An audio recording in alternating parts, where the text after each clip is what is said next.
Good evening, ladies and gentlemen.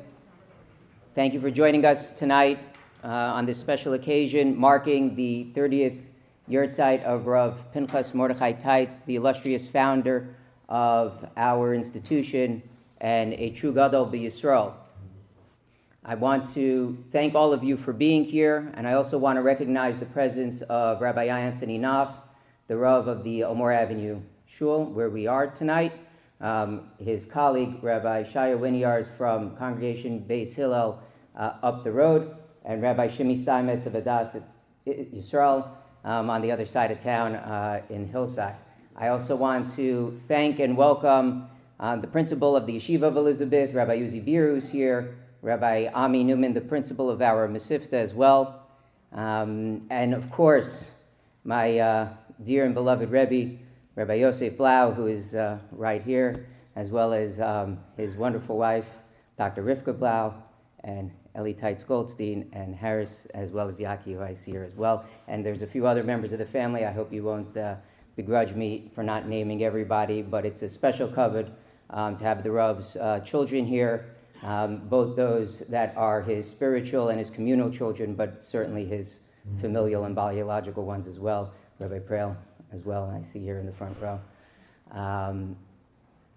There are many individuals who can speak to the life and the legacy of Rav Pinchas Mordechai Teitz and also introduce tonight's guest speaker, who we have to thank Rav Efrem Goldberg of the Boca Raton Synagogue and the Yeshiva of South Florida, as well as his father, who I see, who was malav him all the way here. I hope that the warm welcome Elizabeth gives you tonight makes up for the fact that the weather is not. But there are a few people in this community who were at once Talmidim of Rav Pinchas Teitz, but also considered themselves a member of that extended family. And so it's my honor and privilege tonight to ask all of you to give kavod to the president of the Jewish Educational Center, one of our prized graduates and alumni, a wonderful friend, and an even better boss, Dr. Stephen Sinkford.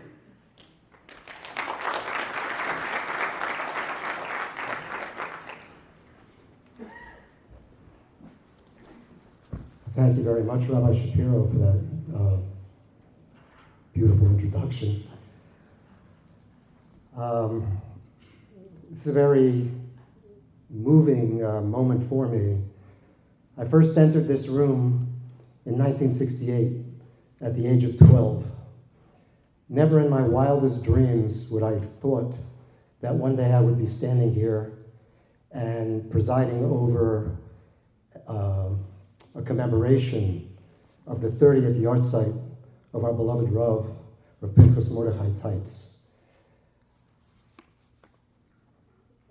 It's hard to even fathom that I'm saying that it's been 30 years. For those of us who were lucky enough to grow up here and experience the Rav in his heyday, it's as though he's still present, that he's somewhere within these walls. I still can remember so vividly sitting for a Shabbos drasha and listening to his voice and hearing it begin to crack when he became passionate about the point that he was about to make. I could launch into my own version of that, but tonight isn't the appropriate time. But it stayed with me.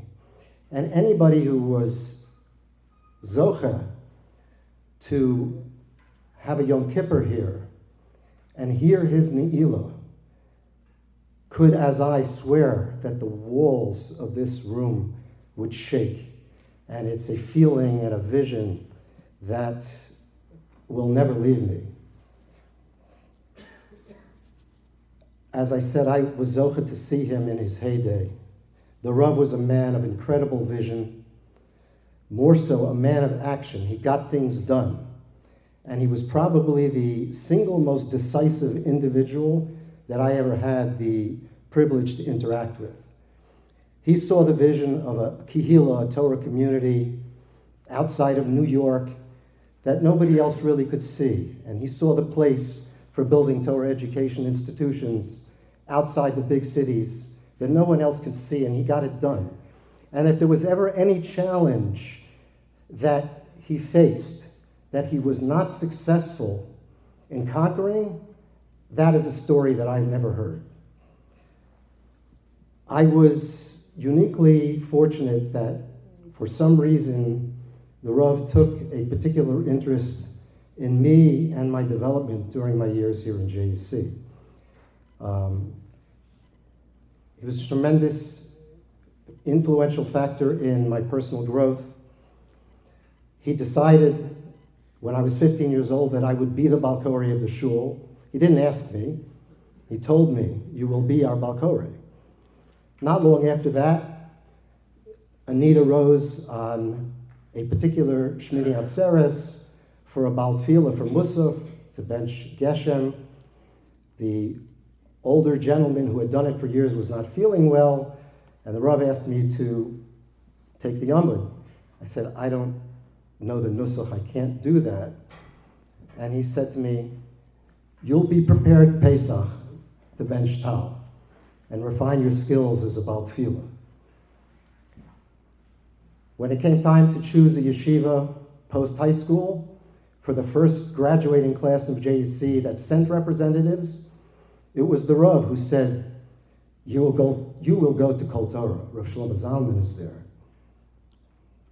When I was struggling mid-year in Kol Torah due to more social issues than anything else, it was the Rav who, when visiting that Hanukkah, summoned me to where he was staying, told me over a beautiful mashal. Basically, the situation was that there were elements in the yeshiva, very right-wing elements, who felt that I probably wasn't religious enough to be there, and they made my stay in Kol Torah somewhat uncomfortable. The Rav, in his inimitable fashion, had a mashal. He said to me, "The Torah is like honey in a flower. You are like a bee who is seeking to extract that honey. These kanoim, these overly zealous yeshiva bachrim who are giving me a hard time, they are the thorns. A bee has to fly through the thorns to get to the flower to extract the honey. You will stay in Kol Torah." The Rav was also instrumental in securing my spot in the Shir of Rav Yosher Soloveitchik, Zachron L'Bracha, not just getting me the spot, but ensuring that the people who had promised me that spot would live up to the promises that they had made. And then he was my Masada Kedushin. Before I introduce our distinguished guest, I'd like to share one story, one personal story. I could really spend an evening sharing anecdotes, which was not really in the moment the happiest memory that I had, but had a profound influence on my life thereafter. One of the things that I regretted during my studies and my entering my professional studies was that I didn't have the opportunity to remain in YU and attend the smicha program. And I felt like that was something that was missing in my life. So I thought, whose smicha would I respect any more than that of our Rav Pinchas M. Teitz? So I went to him and I asked him, "Rav, would you allow me to study and then test me and give me a smicha?" His answer was, and please, the Rabbanim present, do not take any offense. These are his words. He said to me, "Smicha has become cheap in America. Our future doesn't depend on that. Our future depends on balabatim who are machshiv Torah, who are kovea itim l'Torah, who do what they can to disseminate Torah. Your job is to go out, you're in the secular world, become the best professional you can in your profession, but let people know that the Torah is your primacy and that you're a Ben Torah who happens to be practicing, in my case, dentistry, and that's the way you should live your life. That's what Klal Yisrael needs." Rav, if you're listening, I hope that I didn't disappoint. Rabbi Binyamin Blau was instrumental in selecting and securing our guest speaker for this evening. Unfortunately, he couldn't personally attend, so he sent me what would have been his introduction of Rabbi Goldberg, and he told me, use it any way you choose to. He says, you want to incorporate the bullet points into your remarks, do so, but I feel that out of respect to Rabbi Goldberg and the friendship that he and Rabbi Binyamin Blau share, I have chosen to read his remarks as he sent them to me. So from this moment forward, the words you hear are not the words of Stephen Sinkfer, but rather the words of Rabbi Binyamin Blau. I deeply regret that I'm unable to be present at tonight's event for two important reasons. The first is due to the profound love and respect that I had for my Zaidi. He was a larger-than-life personality that I was privileged to have as a grandfather and as a role model. And it is hard to process that it has really been 30 years since his passing. His voice still echoes in my ears, and I quote his Divrei Torah and describe his incredible life on a constant basis. The impact that he had on this community and on world Jewry still reverberates even though he has been gone for decades. Each day, I strive to live up to the ideals that he embodied. The second reason that I am disappointed to not be with you tonight is that I will not be able to hear my dear friend and colleague, Rav Efrem Goldberg, speak. When Rabbi Shapiro and I talked many months ago about how the JEC community could best honor the memory of my illustrious grandfather on his 30th yahrtzeit, my immediate response was that we should ask Rabbi Goldberg to speak, as there is no one more fitting for this role. My rationale was twofold. On the one hand, the connection between the Teitz family and Rabbi Goldberg, really the Aboff family, goes back 4 generations. Rav Efrem's great-grandfather, Reverend Yonah Gedalia Aboff, was a shochet under the guidance of my great-grandfather, Rav Elazar Meir Preil, and he then continued that role under my grandfather, Rav Teitz, as well as being an expert Baal Koreh. His grandfather, Mr. Sam Aboff, was the superintendent of schools of Elizabeth, who played a pivotal role in the creation of the JEC, not to mention his role as shul president and his position on the board of directors. His grandmother, Mrs. Ruth Aboff, was the legendary primer teacher who gave the school credibility in its early years. His great uncle and aunt, Jack and Sarah Aboff, were also instrumental to the success of JEC, and I personally remember them quite fondly as they were neighbors to my great aunt and uncle, the Preils, and I spent many hours in their backyard playing basketball. Both couples were close confidants of my grandparents. Those bonds have continued to the next generation. Rabbi Goldberg's mother and late aunt were close friends with my mother and her sisters, and his father is a proud graduate of the JEC. I am honored that Rabbi Goldberg and I are friends, and his brother and my brothers share a similar warm relationship. While it is remarkable to have such a strong kesher between our families, the real reason that I wanted Rabbi Goldberg to speak tonight is because he personifies so many of my grandfather's notable attributes. He is blessed with many talents, but I want to highlight 2 of them as they are in many ways the modern version of my Zaidi. The first is that much as my grandfather was ahead of his time in realizing that he could disseminate Torah over the radio, Rabbi Goldberg has been a trailblazer in utilizing modern technology to teach Torah around the globe. His podcasts are legendary, and he has countless students that listen to his weekly shiurim from all corners of the earth. I choose an article to learn with my own students each Thursday night at our weekly Mishmar, and they are surprised and disappointed if it is not written by Rav Efrem. The second talent that I wish to note, and that is truly why we are here tonight, is that much like my grandfather, he has built an amazing Torah community. Boca Raton Synagogue has close to 900 families and is constantly growing not just in numbers, but in the avodas Hashem of its members. His innovative programming, his inspiring talks, and his warm, engaging personality all contribute to his ongoing success. He has built and maintained a thriving kehillah where everyone can find their path to HaKadosh Baruch Hu. Therefore, it is incredibly fitting and appropriate that to honor Rav Pinchas Teitz on his 30th yahrtzeit, we ask Rav Efrem Goldberg to address the topic, building and maintaining a Torah community. Rabbi Goldberg.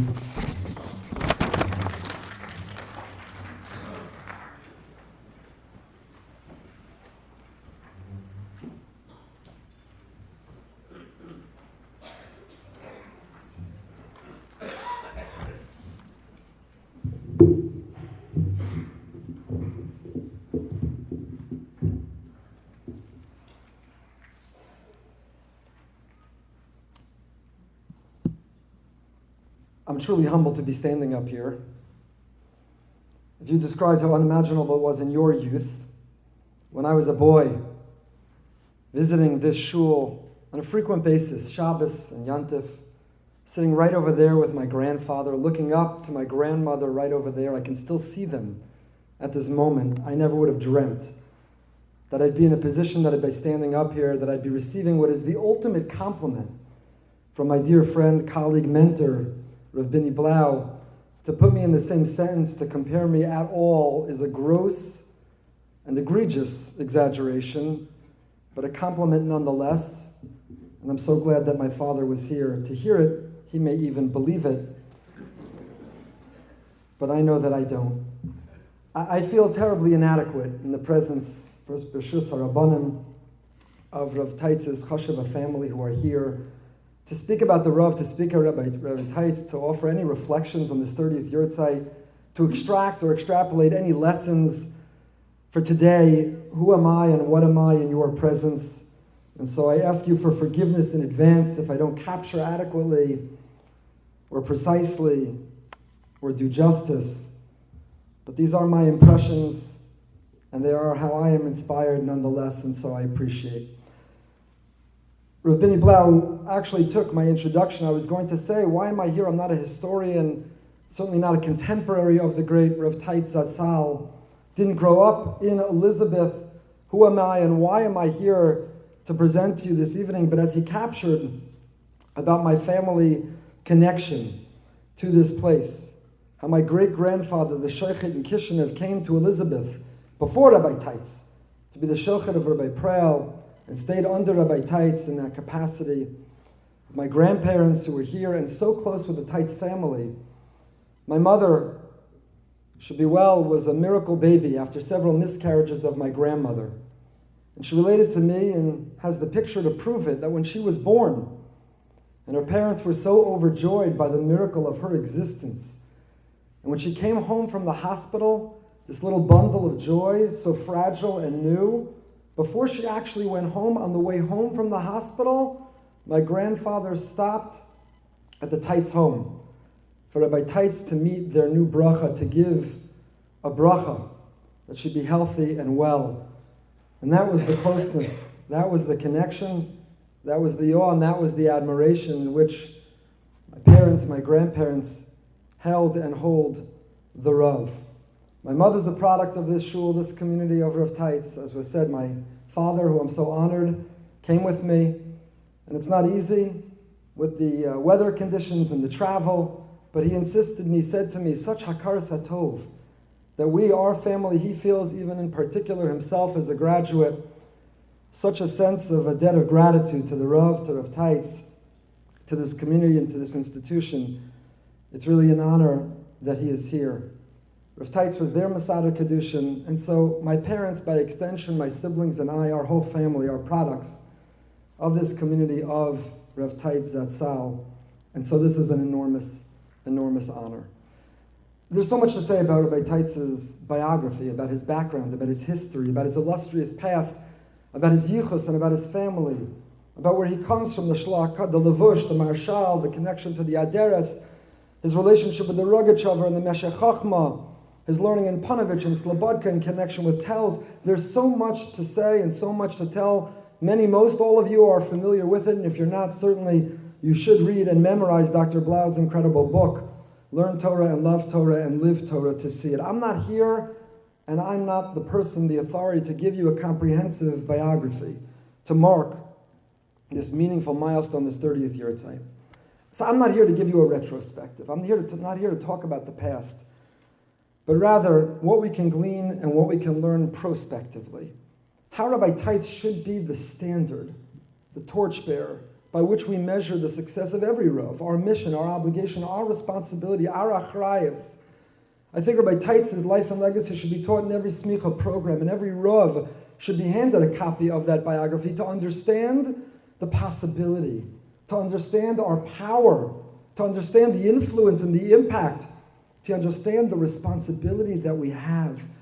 Because what may be obvious, unfortunately, sadly, as I'll describe, is not to way too many, but to Rav Teitz was a pioneer, was a breakthrough, was not happening at that time. And so, in my experience, while they're extraordinary Rabbanim and community leaders, I see too many who fail to walk in the footsteps of the great Rav Teitz Zatzal, who fail to embrace that role most fully, to fulfill that mission most nobly, to make their impact and influence with the possibility.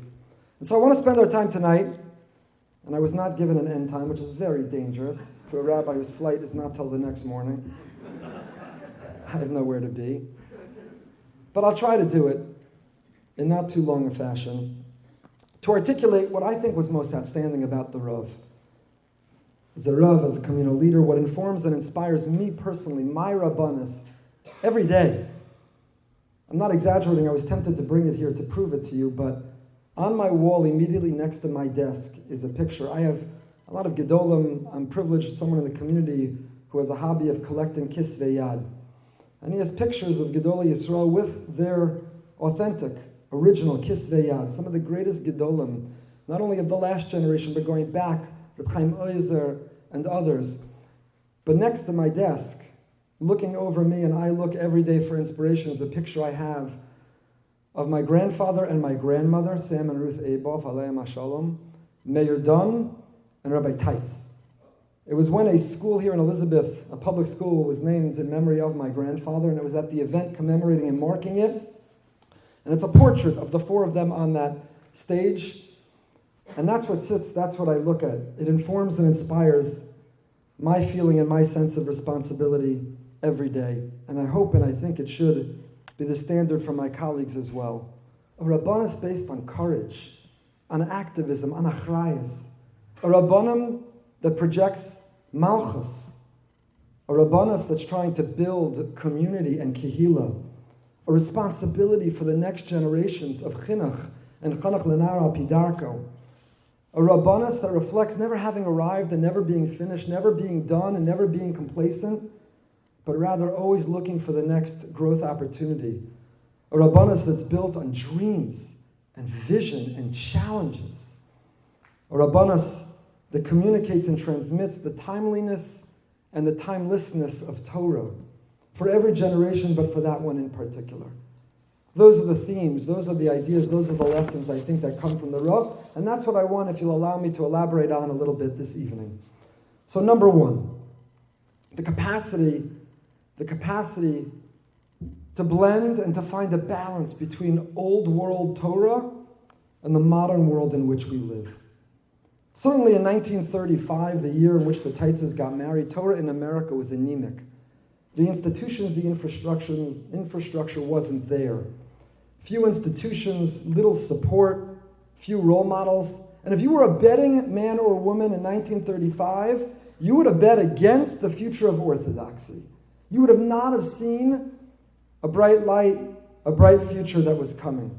Because even those who had transplanted from Europe, who had come to these shores, who had come from the old world, for those who were here, who were trying to redefine and rebuild and restart lives, that old world, they were out of touch. They had a different literal and figurative vocabulary. They couldn't communicate. They couldn't connect with what was happening in that time. They struggled to replant or transplant the vibrant Yiddishkeit of their youth to bring the old world to the new world. It was lost. And lest you think that was a challenge in the 1930s or 40s or 50s, and today we're comfortable and we're vibrant and we're expanding, and look how strong, and it's true, we are. Torah Jewry is strong. It's vibrant, dynamic, it's powerful, and it's growing. But at the same time, it's far from secure. Aside from the challenge of assimilation, of intermarriage, which, you'll excuse me, it's not our topic, but I take every opportunity to remind all of us, as I think Rabbi Teitz would feel the obligation of the day, that as threatening, as looming as anti-Semitism is, as much as it is rising and posing an enormous danger to us all, at the forefront of all of our minds, the challenge and the danger, the threat, pales in comparison to what we're doing to ourselves through assimilation and intermarriage. The greatest anti-Semites of our day couldn't dream of making the Jewish people disappear as quickly as we are to ourselves. That responsibility of outreach and caring about the unaffiliated around us, but also the responsibility to retention, to ensuring that those who are growing up in our yeshiva systems and in our homes and in our shuls do not take what is an open invitation today to leave it all behind, to walk away. The challenge of blending a Torah that is thousands of years old and formulating it and transmitting it and packaging it and giving it a language and a vocabulary that is resonant and that is compelling for today is just as real and as important now as it was in the time of Rav Teitz. Eila told us Yitzchak ben Avram, Avram holy as Yitzchak. Rashi tells us, the famous Chazal, that the Litzanei Hador, the cynics of the generation, always cynics in every generation, try to manufacture controversy, they manufacture scandal, and they suggested that Yitzchak, in fact, was not the son of Avram. And therefore Hashem made a miracle that Yitzchak was the spitting image, the exact appearance as his father Avraham. But does the HaKadosh Baruch Hu make miracles to offset the cynics, the scoffers, the silliness of the Leitzanei Hador? For that, he makes what the Torah communicates as a revealed miracle. And as Chamesh Drashos of Soloveitchik suggests, that the Leitzanei Hador, the cynics of the generation, didn't doubt Avram's physical ability to father a child. Rather, they were doubtful that this old man Avram, how could he successfully communicate his old ideas and his old, ancient, outdated lifestyle to a young person in a new generation? How could it be that Yitzchak, this young man, living in the here and now, how could he possibly come from that old man with his old and stale and outdated ideas? The Leitzanei Hador, the cynics and skeptics, saw Avram's philosophy, his ideology, as a passing fad, a short-lived trend. How could an old man with extreme ideas inspire a son who would embrace his legacy, who would perpetuate his lifestyle? So they whispered, Yitzchak must be the son of Avimelech, the offspring and follower of a modern society and culture and popular trends. Yitzchak must surely be carrying the legacy of Avimelech rather than the outdated ideas of his biological father. I'll share with you the words of the Rav himself. People laughed at the event. They didn't believe that Yitzchak would inherit Avram. He, a young lad of the new generation, would continue to carry Avram's vision and laws. He would engage in building altars and calling on the name of Hashem. They laughed at Avram's dreams that his son would give his life for Torah and fight for the sanctity of Avram's house. The scoffers said, Sarah conceived from Avimelech. Others claimed they brought themselves a foundling from the marketplace. It's impossible to pass Avram's outlook, the mitzvahs of Avram, his statutes and laws, to the modern generation. When Avram dies, people said his entire philosophy will perish. His altars will be dismantled. His Shulchan Aruch will be eaten by moths. All traces of his life will vanish, just as the grass will grow over his grave. And Rav Soloveitchik sees this also when the Torah communicates that Yitzchak redigs the wells of his father. He gave him the exact same names, that he's continuing that legacy of his father. As the Rav put it, Yitzchak dug again. He called their names after the names by which his father called them. The same Gemara, the same Shulchan Aruch, the same Shabbos, the same laws of divorce. Who could have foreseen that the young modern Yitzchak would also say that a divorcee is forbidden to a Kohen, that he would demand a kosher kitchen and fight for religious education? Who could have guessed that he would speak with the same language the old Avram spoke, as the author of the Shulchan Aruch, as the Ramah, as the Gaon of Vilna, as Reb Chaim of Volozhin? Avram was successful. And Rav Teitz was unusually, maybe uniquely successful, of taking that Torah and never ever allowing it to become stale or outdated or inaccessible, to become a relic of the past. But he communicated it and he transmitted it in modern language and to a modern world, and giving it modern relevance. As you know, he was a Talmud of Slobodka through and through, steeped in classic European Torah and Musar, just like his peers. Rav Yaakov Kamenetsky, Rav Ruderman, Rav Hutner, Rav Yechiel Yaakov Weinberg, Rav Aaron Kotler, Slobodka instilled in him and them the godless ha'adam. He was regal, he was royal, but he also bore a sense of achrayus, a responsibility, to not be complacent or happy with his own avodas Hashem, but to be able to adapt it and adopt it to a modern world. He was a Talmud of the old world, and at the same time, American in mindset. He was able to successfully adapt, but without compromise or corruption. When Rav Teitz came to America, he knew Yiddish, Hebrew, Aramaic, German, Latvian, Lithuanian, and Russian. As if that's not enough languages. But now, it was time to learn English. And towards that end, he would read the New York Times with his Rebbitzin. They studied Shakespeare and Milton because, quote, if I'm going to learn a language, I want to read the masterpieces in it.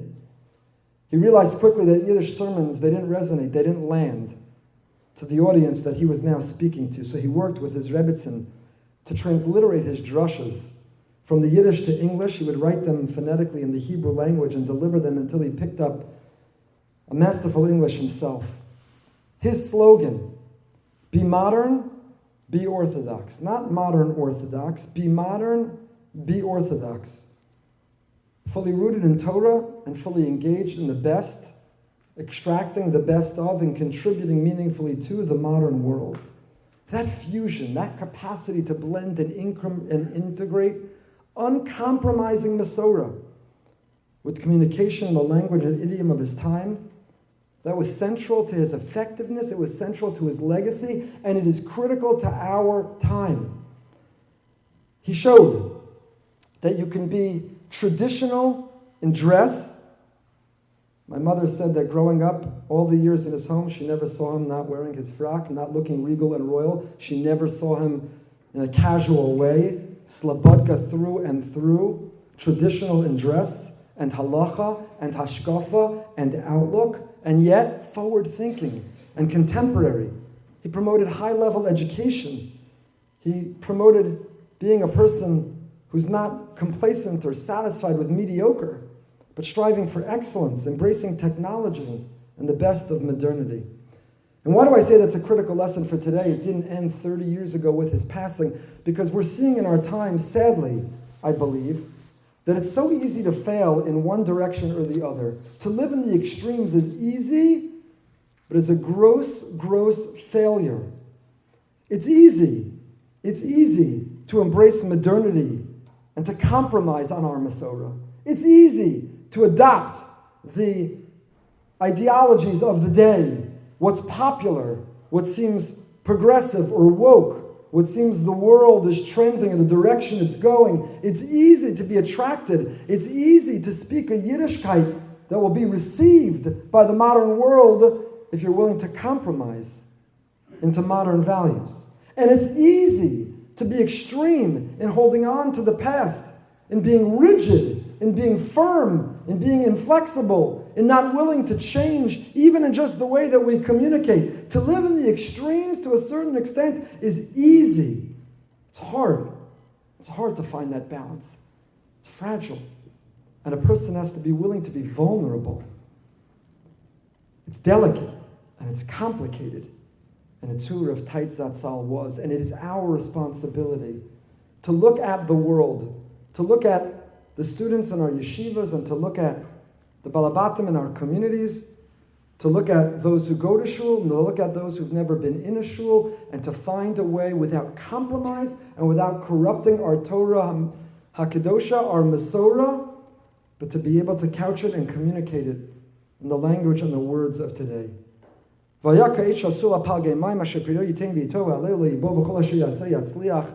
HaMelech describes in Tehillim that Tzaddik is a tree planted by streams of water that brings forth its fruit in season. And it's interesting, David HaMelech does not use sort of the more classic word that you would for planting. He doesn't say netiya. He says vayak'etz shasul, shasila. What's the difference between netiya and shasila? Shasila means to transplant. Because the true tzaddik is not planted and rooted only in one location. They don't know only how to be a yid in Slobodka, in the old world, but they know how to be a shasul. A tzaddik knows how to replant, to transplant without compromise, to adapt to a new world without corrupting where they come from. And I think that's the first lesson in legacy that is as relevant and important today as it was. It's a responsibility and a challenge. It's not easy. And there are forces and elements that will oppose, that will challenge. There are the Leitzanei Hador of our generation who will say, you're not frum enough or you're too frum. Your balance is off and therefore you're no good. But Rav Teitz courageously wasn't worried because he understood the responsibility to a future to find that delicate balance, and so must we. Towards that end, number two, as my dear colleague and friend Rav Binny Blau pointed out, the use of technology for Torah in finding those platforms, that language, that vocabulary, those tools, the instruments and vehicles to take the Torah's chayim and to reach people ba'asher husham where they are.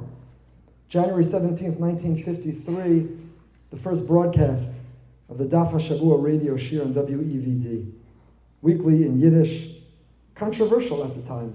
Looking back, you'd say, what could be controversial about teaching Torah to as many people as possible?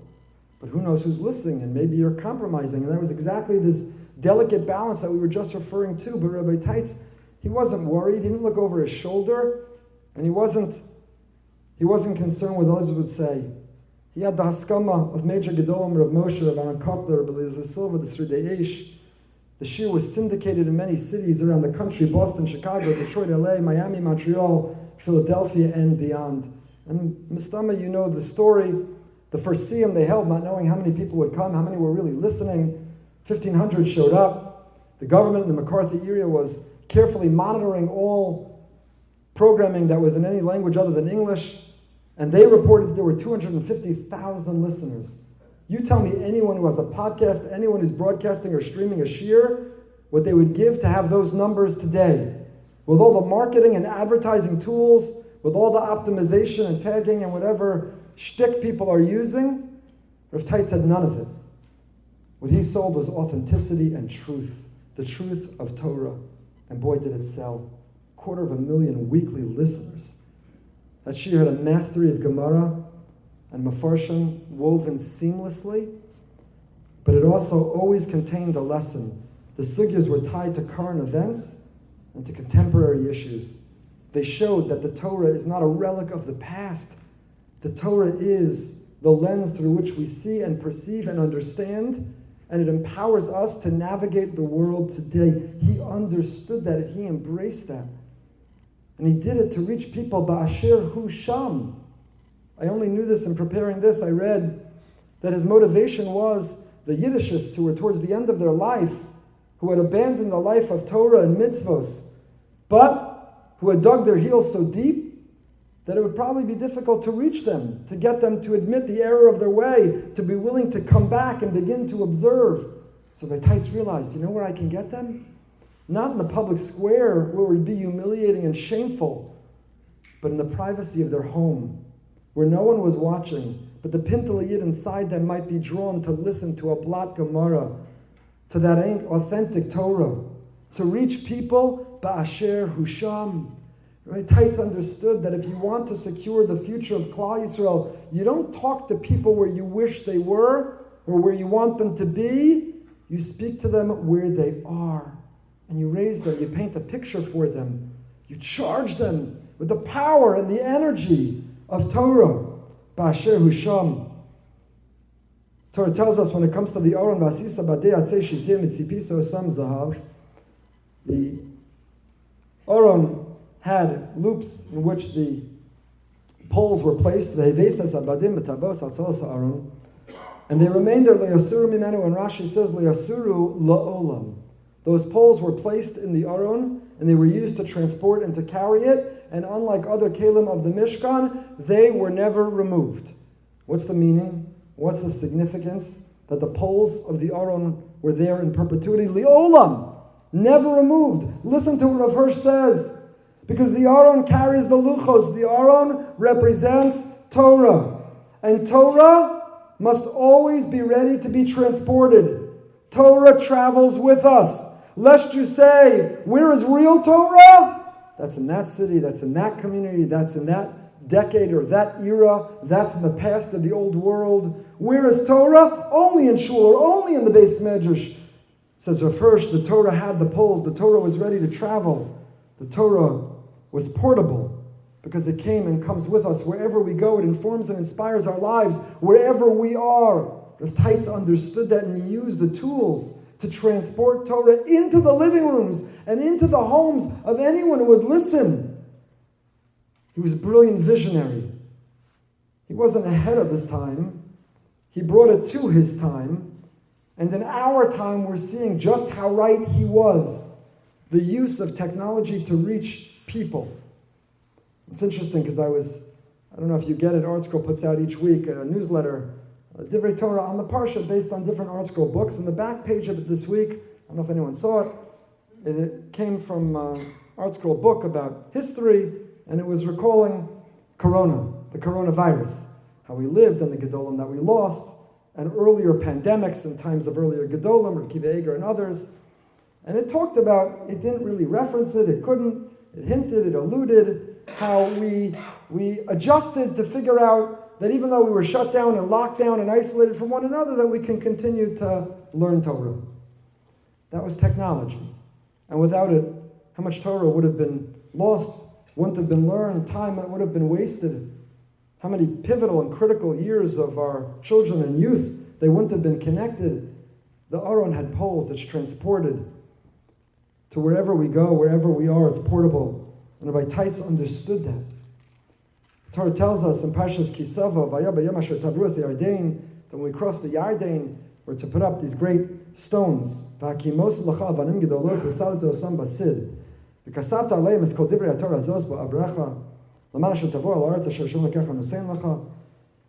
write on them? It's called Divrei HaTorah Hazos. By the time this command is given, not all Torah yet was given to us. Certainly it wasn't written. So what does it mean? It's called Divrei HaTorah Hazos. So the Medrash Gemara in Sota Malamed Shekosvas HaTorah Levanim B'Shivim Lashon. It was written in 70 languages. The Torah was communicated, captured on those stones. The image I always have is those stones represent the mezuzah going into Eretz Yisrael. Before there was a Ben Gurion airport, people crossed at the same point, and they passed these stones that captured and communicated the great billboard of Torah. And it was the mezuzah as they made their way into Eretz Yisrael. And what was Torah? It was written Lashon HaKodesh, only Hebrew. Say Chazal was written B'Shivim Lashon, in the 70 languages. And the Malbim writes, why 70 languages? Because it's telling us that Torah is not singularly in one language for one time, for one place, in one hashkafa. But we have to adapt to Torah without compromise to the times in which we live, to reach people wherever they are. Rav Teitz understood it then, and we have to understand it now. And when I was an early adopter of some of the technology to spread Torah, the Litzanei Hador went after me. And they gave me pause. And Baruch Hashem, I always consult my Rebbeim and the people around me that I trust. But the Litzanei Hador in every generation will push back and will challenge. Either they're old, outdated ideas, they're ancient, they're relics of the past, they're no longer relevant, or you're too modern, you're compromising too much. This is no longer authentic to what we have. But the courage to push through and persevere, to embrace the challenge of reaching people ba'asher husham, to employ appropriately and moderately and judiciously and with boundaries and filters the technology of our time to reach people where they are, was a gift Rav Teitz gave me and to all others who use it, to know as the early precedent for all of us that this is a model that we have to follow and continue to embrace and follow and reach people where they are. Rav Teitz started the Baskol, teaching Torah on records. It was short-lived, it didn't take off, but it was the spiritual antecedent to Torah tapes and to what we have today, Torah Anytime and YU Torah and all the websites and all of the incredible mechanisms and platforms from apps and WhatsApp groups, and Torah is communicated so broadly over so many different ways. Rav Teitz understood that long before anyone else. And to embrace his legacy is to pick up that baton and continue to recognize and realize our responsibility of Shesila, not just Netiya, not just to plant, but to replant, to take from the past and to be the bridge towards that future, reaching people ba'asher usham with the technology and the platforms that we have at our disposal. Number 3, founding and building, or expanding and building on the community of his father-in-law, Rav Elazar Meir Brel Zatzal. But he didn't just succeed his father-in-law. He didn't just continue what was being done. He transformed Elizabeth from a small Shomer Shabbos outpost into this full integrated Torah community outside of New York City, at a time when such communities were rare at best, maybe didn't exist at all. Rabbi Teitz wasn't complacent and he wasn't apathetic. Too many see their job as, I give my parsha shir, I answer whatever shadows come my way, I give my drasha, and I live to see another day. That's all I do. I play defense, I put out fires, I do the bare minimum, I keep within the Dalet Amos of my shul, and that's my entire purview. But from his very beginning, Rabbi Teitz understood with tremendous she'ifos, with great drive and great vision, with big, big goals and big, big dreams, that a true Jewish community has to have yeshivas and schools for boys and girls and young men and young women. And it has to have satellites. In our community, we have satellites to our shul. Where do we learn that from, and where did they see that? That you could have satellites that cooperate and work together, that integrate, and that create tremendous benefit by being together, but also recognize not only geographical distance, but also different populations. To build a mikvah, famously threatening to leave in 1935 if the mikvah wasn't built, the money was raised that night, otherwise he would have walked away. Imagine had they called that bluff, that threat. He created one unified kehillah with multiple minyanim under one leadership, recognizing the power of community. And this, I feel very strongly about, is increasingly being lost in our time because we're suffering from something called the tyranny of convenience. So nobody wants to walk further than the shtibel that's 2 houses down from them. Nobody is willing to live inconveniently or experience some discomfort, whether it's in the snow in Elizabeth in the winter or the heat in Boca in the summer. But all of our communities are being threatened to no longer be communities because everyone's making Shabbos for themselves. And everyone wants what's most convenient. Everyone wants to live life on demand and to order. Everyone wants exactly what is good for them. But sacrificing in the process the concept and the power, the potency of kehillah, of a unified community, of what that means and the difference it can make. But Rabbi Teitz understood the need and the importance, the staying power, and the possibility, the impression, the Kiddush Hashem that we could create, and the power of influence we have over a community, the influence on policy to elected officials when we function not indulging in convenience, but when we're willing to live with the discomfort, sometimes the sacrifice of davening at that minyan a little bit further, a little bit longer, a little bit different nusach, a little bit different, because kehillah, community, it means something, it matters, it's important. And he implanted that vision to want more, to not be satisfied or complacent, to not feel he arrived. Yehuda, the name Yehuda comes from gratitude. And Yehuda teaches us the capacity for gratitude for what is, to see what we have, the midah of histapkos. And we are called Yehudim, the Chidush HaRim says, because we're a people of gratitude. And as much as we long and aspire, we can be grateful for what we have and what is. But Yosef is wanting more. Yosef Hashem li ben acher. That's where his very name comes from. Yosef, to be Mosif, to add on, to grow, to progress, to achieve.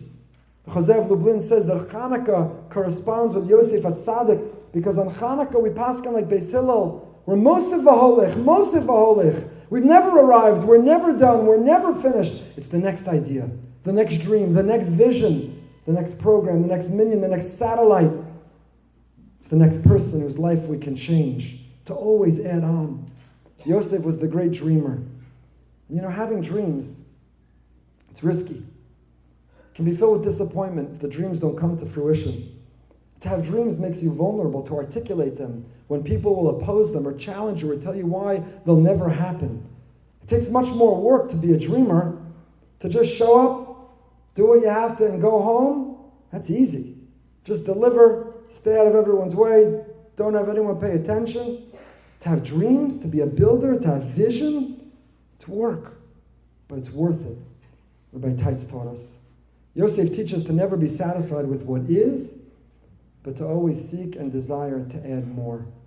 Hashem Elokei Avosechem Yosef Alechem Kachem Elef Pa'amim Vayevorech Eschem Kasher Diber Lachem. If we want to be subject to the Ribono Shel Olam's bracha, then we have to show Him. If we want Him to give us more, then we have to give Him more. Then we have to constantly be accepting the challenge. What's next? What's our next mission? What's our next assignment? What's next? The Zohar says Yosef merited that his dreams became reality because he always spoke about them. He always mentioned them. He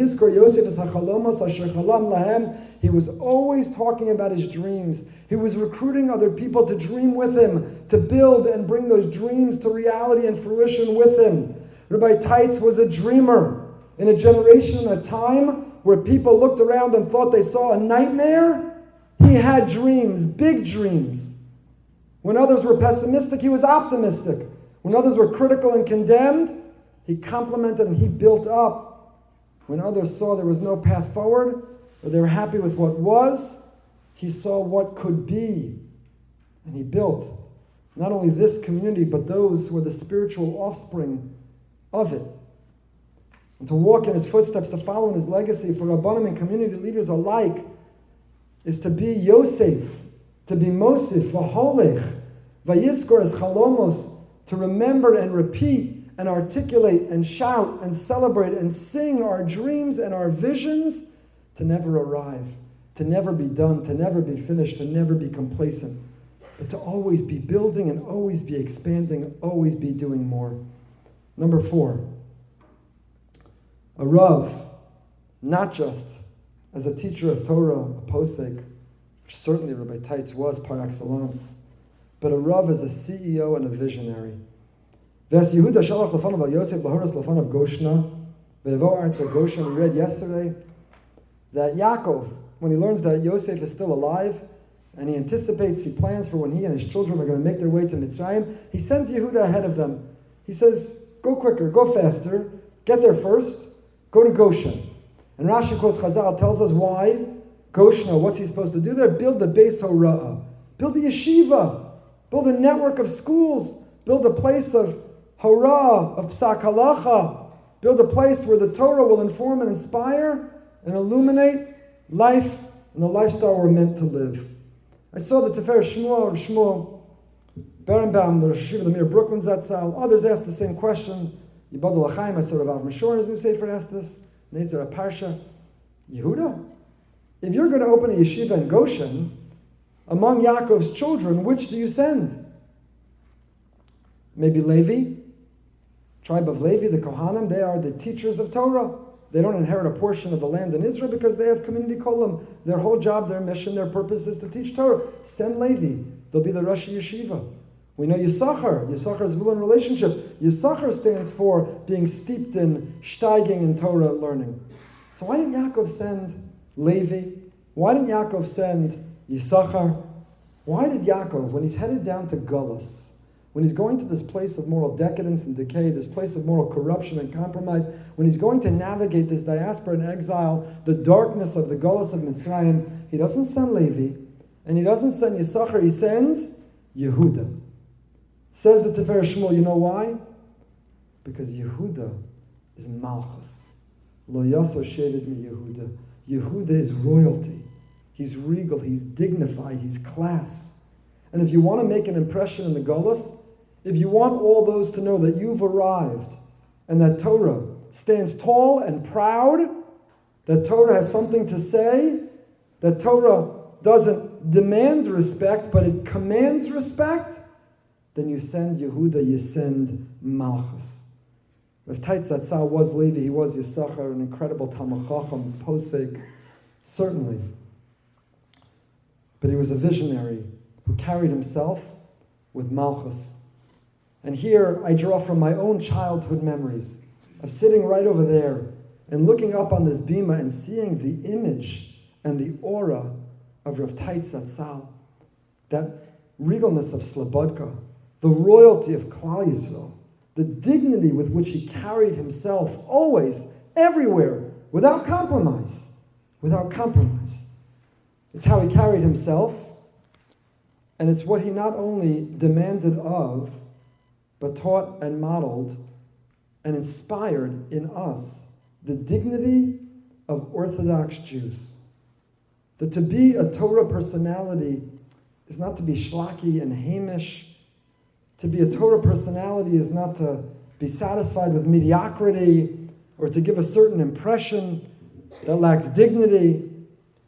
But back then, and as relevant and important now, to build a Torah that's a model of dignity. If Teitz earned the respect of others, he didn't demand it.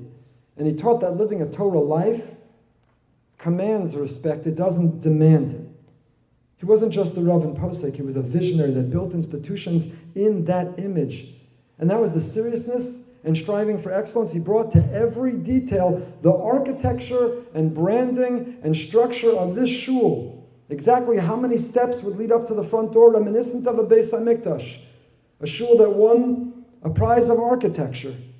Because every detail mattered and was important, because Torah is about excellence, not mediocrity.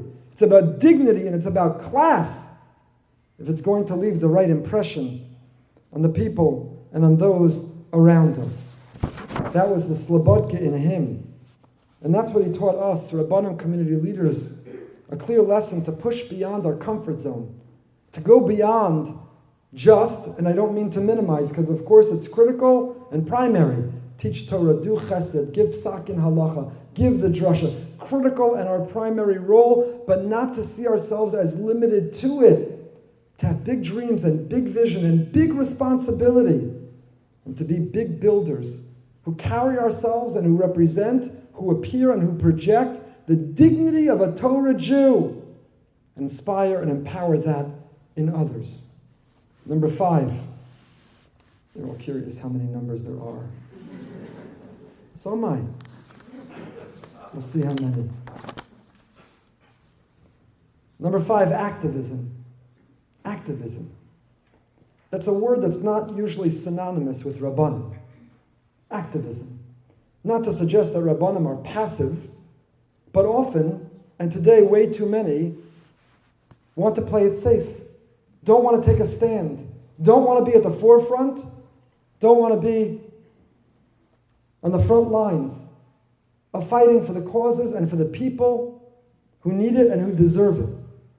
It's easier to play it safe. I don't want to get involved. I don't want to say anything. I don't want to be quoted. I don't want them to cancel me. But Teitz wasn't afraid. The activism that went back to his time in Europe, working with the Frierdiker Lubavitcher Rebbe to free a Jewish member of parliament, the activism that he displayed in his youth, so much so that it drew the attention of Zev Jabotinsky, who tried to recruit him, and an activism that he carried to these shores and to this community and well beyond, making 22 trips behind the Iron Curtain to support Soviet Jewry, to take enormous risks in smuggling Svarim and Sidurim and Daled Minim and Matzah, producing a special sitter called Kol Yisrael Arim Zel Hazeh, Elizabeth, New Jersey, signaling that mutual responsibility, saying everything about what he believed, operating under KGB surveillance. Today a person who came from that country to go back, we'd say that's triggering. That's triggering for them. They're absolved. They don't have to, it might trigger them to have to take on the very people that oppress them. But Teitz didn't know such words or concepts or ideas or trauma. Not to minimize the people who struggle with that today. It's not a criticism of today, but it wasn't in his vocabulary. The activism demanded that the courage and the conviction to rise to the occasion and to do it with some unpopular opinions. In a world in which the movement of Soviet Jewry was gathering for rallies, Rabbi Teitz didn't think that that was the right way. And it would have been easy to sit on the sidelines, not say anything, and not face and not confront the many who were attending and who were supporting and who were promoting those rallies. But he wasn't a populist. He was strategic and he was principled, and he had a different perspective on what it would take to bring down the Iron Curtain. And he stood by it. Fearless, courageous. He didn't play it safe. He didn't take the easy way out. He was an activist. He was an activist not just for Soviet Jews. He was an activist for vulnerable populations. He was an activist for the poor. He was an activist for children who deserved a Jewish day school education and fought to ensure they would have it. He was an activist for kashrus at personal risk. He stood up even when it wasn't convenient or politically expedient, and too many lack that courage today. Whether it's to defend an aguna and make a statement, whether it's to weigh in on issues of our time, whether it's to stand up for the integrity of kashrus, whether it's politically to be able to confront forces that are challenging our people. But Rabbanos demands courage and convictions and not taking the easy way out, not playing it safe, not living in fear of the right or the left or of being canceled by both, but willing to stand up for our convictions, not hiding behind emunah and bitachon, not the genuine, real one that Rav Teitz certainly had, but the one that becomes the cop-out to be passive and a spectator to our own destiny, because we say the Ribono Shalom's in charge, I don't need to interfere, I don't need to weigh in, I don't need to do anything. Rav Teitz understood Klal Yisrael, who stood on the banks of the sea, and who started to daven, and Hashem tells Moshe, why are they davening? There's a time to daven and there's a time to act. Or as I like to say, we daven with our lips, but we also daven with our hands and our feet. We demonstrate and display that emunah and bitachon with what we do when we're willing to become partners with Hashem, even when it's inconvenient, even when it's difficult. Kol Yisrael HaRaven wasn't just the name of a sitter. It was his way of life, and it should be ours. I alluded to education and day schools, number 6, founding this Jewish Educational Center and his network of schools, a time when Orthodox day schools were rare. My grandfather, Alav Shalom, worked with him in Torah Masorah to build day schools across the country, to personally recruit parents to do something that wasn't popular at the time and take a risk in putting students in them. He built schools because he understood they were necessary for community survival, for the future of our people. I'll tell you a Dvar Torah from Rabbi Teitz, who wondered. Yosef lived all those years in Mitzrayim. There was no Beis HaRa, there was no yeshiva for Menashe and Ephraim. Why now did Yehuda have to go down in advance before they got there to open a Beis HaRa, to open up a yeshiva said by Teitz? Because a yachid can stay frum without a school, without a yeshiva, but a community cannot. An individual can still live, not only survive, even thrive, but a community and Klal Yisrael can't. And so he took it upon himself. 1968 at the Torah Masorah Convention, he introduced, I love this, what he called the Jewish Child's Bill of Rights. A Jewish Child's Bill of Rights. In our community, we have an event next week. We run it every year to raise money for our Jewish Education Scholarship Fund. Schools, I'm not soliciting you right now, don't worry. You can let go of your pocket. Schools in our community like this one do an incredible job giving scholarships well beyond what could be expected of them. And despite that, too many parents who have been given the bare minimum of an obligation and tuition still can't make it. Who's going to step up to ensure they don't have to pull their child out of a Jewish day school, out of a yeshiva? Where did I learn? Where did we get an idea? Why do we feel a responsibility as a shul? Who says, let the schools raise money, let the schools figure it out? Because it's a community's responsibility, it's a Rav's responsibility. This is a passing of the torch of the Jewish Child's Bill of Rights. No Jewish child should be turned away because of a lack of money. There are legitimate reasons to not be in a Jewish day school. There are needs that can't be fulfilled there. Money can't and must never be one of them. And Rabbi Teitz understood that from day one. He introduced the Jewish Child's Bill of Rights. We should publish it, frame it, and hang it on the wall of all communities. Number 7, his rabbinic leadership, and the tone that we alluded to, we already spoke about. His participation in certain rabbinic groups, but in later years became disillusioned from them when he saw and he felt that their tone became overly negative and focused on criticism and thought their whole purpose was condemnation rather than building. In the 1970s, he built a different model with a constructive, optimistic, positive tone that tried to uplift instead of knock down. And that's critical for our time as well. Nobody ever started keeping Shabbos because a rock was thrown at their head. Nobody ever made a significant change in their life because they were knocked down, called a name, and put on the margins of the community. So when we lift up, when we build, that's leadership. To inspire and to guide, not just to denounce. To paint a picture and a portrait of who someone could be, not just to tell them what a failure they are. That's leadership. He wasn't afraid of anyone. The pasuk tells us, based in Dayanim, people shouldn't be afraid of anybody. The only one we fear is the Ribono Shel Olam. That's how Rabbi Teitz lived his life. Even a major donor, an affluent member of the community, when one was building a mausoleum or living another part of lifestyle not consistent with Torah, Rabbi Teitz wasn't afraid to lose that donation, lose that support, to stand up for the truth and the authenticity of Torah. He felt the big picture achrayus for community, but he didn't focus on the community to the extent that he lost sight of the individuals in it. He was a Baal Chesed with concern for every individual. He didn't just see the whole.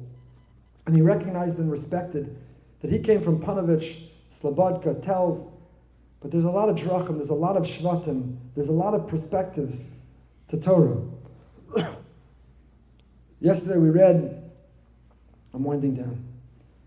Yesterday we read that when Yosef reveals himself to his brothers, and then he allays their fears, I'm not going to get even, I don't want to seek revenge. And Yosef, Yosef, Asher, Hashem sold me, you fulfilled Hashem's will. He reframed, this is all the plan all along, I'm not angry, I'm not going to take revenge, don't worry. And he gives them provisions, and they're about to leave, and he says, oh yeah, one more thing. Al tirgazu badarach. One more thing. Al tirgazu roges, breges, means to be angry. Rashi quotes a Chazal, it means don't get occupied and preoccupied with Divrei Torah. You're driving on the highway, you're going to tell a Dvar Torah, you're going to miss the exit. You'll get there, you'll talk and learning while you're there, but not while you're traveling. It's dangerous, you're vulnerable. That's one Rashi. Others say Yosef was worried. And the moment they take leave of him, the moment they walk out, they're on their best behavior now that he's revealed himself. But the moment they walk out, they're going to start to point fingers. This was your fault. I told you we shouldn't. I can't believe we followed your idea. I knew we shouldn't. They're going to start to blame one another. So he says, Al tirgazu badarach. But I want to tell you what the Divrei Yisrael, the Yisrael Taub of Majid, the Majid Rebbe says. Listen carefully. This is magnificent. He says, Al tirgazu badarach. What Yosef was telling his brothers was, don't be broiges because someone's on a different derech. Harbe drachim lamakom. There are a lot of paths in Avodas Hashem. Al tirgazu badarach. Don't be broiges because someone's chosen a different derech. Rav Teitz was close with Hasidim and Misnagdim. He was close with the Satmar Rebbe and the Lubavitch Rebbe. With the religious and the religious Zionists and the not yet religious. He was able to forge a bond and find common cause. He was able to connect and he was able to care about. Al tirgazu badarach. Because rabbinic leadership and responsibility means to take responsibility for the totality of Klal Yisrael. Not for our niche or our hashkafa, the people who wear the same yarmulke or sent to our particular school or vote for our candidate or align with our party. But to be able to connect with and care about the totality and the spectrum of Klal Yisrael. And lastly, number 8. The partnership he shared with his Rebbetzin and Bessie Teitz, Allah Shalom, Zechron L'Bracha. Why do I share that? Because I think it's also a critical roadmap for any Rav or communal leader today. 30 years after his passing, it's not as relevant, it's more relevant. We spoke about the Rebbetzin's role in translating the drushes, helping him learn English. She shared his Mesorah, had her own strong roots and melodies, and their home combined those two rich traditions. And she, American-born, anchored him in Elizabeth and partnered with him in those trips to the Soviet Union, and also helped create that bridge between the old world and the new world, communicated in that new language. They were a regal couple, two powerful personalities united in that mission. And he would share that he could only change the world because he had her by his side. And that's our responsibility. We have to recognize and seek that partnership and that support and that shared vision and that window and perspective into all that we do.